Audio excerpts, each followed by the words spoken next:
Well, let's stay with those claims that female workers were groped, sexually harassed and propositioned at an all-male fundraising dinner at the Dorchester Hotel in London. The allegations were published after an undercover investigation by the Financial Times newspaper. With me now is Dominie Moss, a former trader who worked in the city for 20 years and founder of the Return Hub, a recruitment firm which places mainly women back into the city after they've taken a career break. So lots to discuss. But Dominie, when you saw that story, when you heard about that story this morning, did any of it chime with you, just in terms of the behaviours that were described? Well, I think it was such a shame to see this story on the front page of the FT this morning, and particularly in a kind of post-Weinstein, post-Spacey world, it just looks like a total anachronism. And I'm sure there are lots of people who were there at this event that were sort of really regretting being there.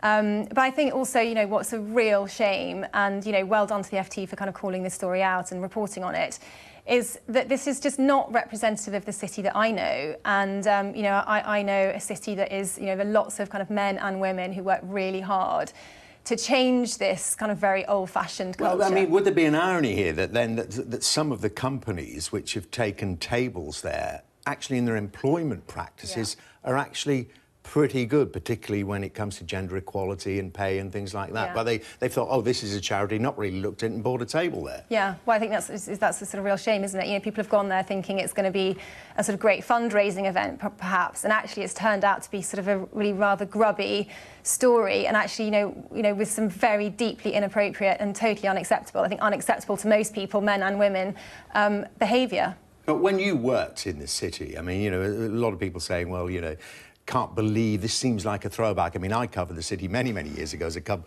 reporter back in the 80s, and Big Bang and things like that, loads of money. And, there were kind of echoes of that coming across. You were there later, I know, but still it wasn't great, was it? Well, it does feel very old-fashioned, and, it does feel like a story from the 1980s. And, I think, back then, people might have sort of thought, oh, boys will be boys, and but now I think people, they look at that behaviour and just find it absolutely abhorrent, and actually it's seen as who are these kind of, it just looks like weird, dinosaur behaviour really, and deeply embarrassing.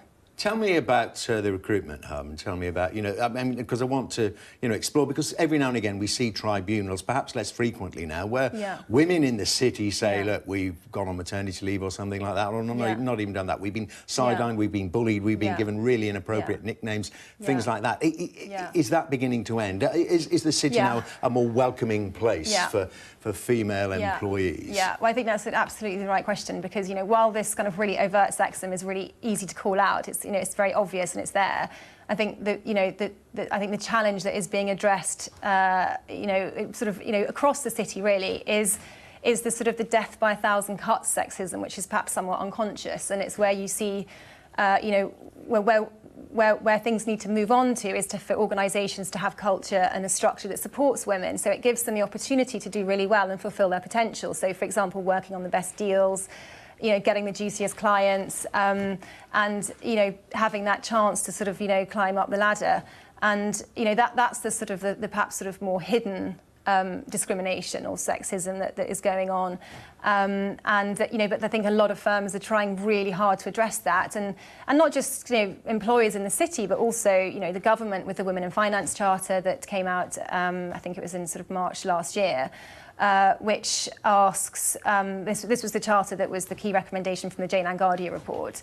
And that really asks all firms in the financial services sector to sign up to it, and in doing so to agree to reach certain targets from a gender balance. I mean, the basic point on it, though, Dominie, isn't it, which you know way better than me, is that, you're not saying to companies here, well, you might be breaking the law, or it's the right thing to do. You can actually offer them something on the bottom line, can't you, saying, these are incredibly experienced people who you're ignoring, doesn't matter what the gender is. Yeah, from a recruitment perspective, there was some of the evidence that was given to the Treasury Select Committee last week. I think one of the quotes was that amongst employers, 60% of men think that the reason that there is a lack of female talent in the city is because there is just an unavailability of talent, and I can tell you that's absolutely not the case.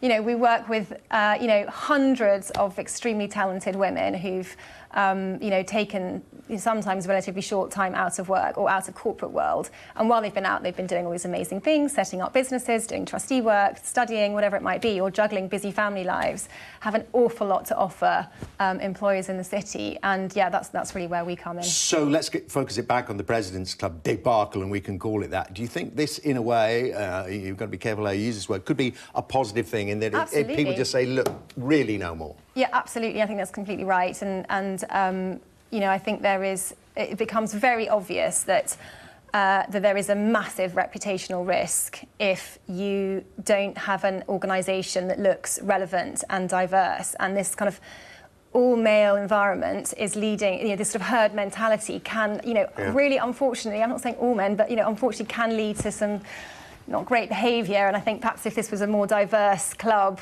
by its nature, you know, you might have a bit more better decision-making that was going on. What were they thinking? Dominie, very good to talk to you. Thank you very much indeed. Dominie Moss there.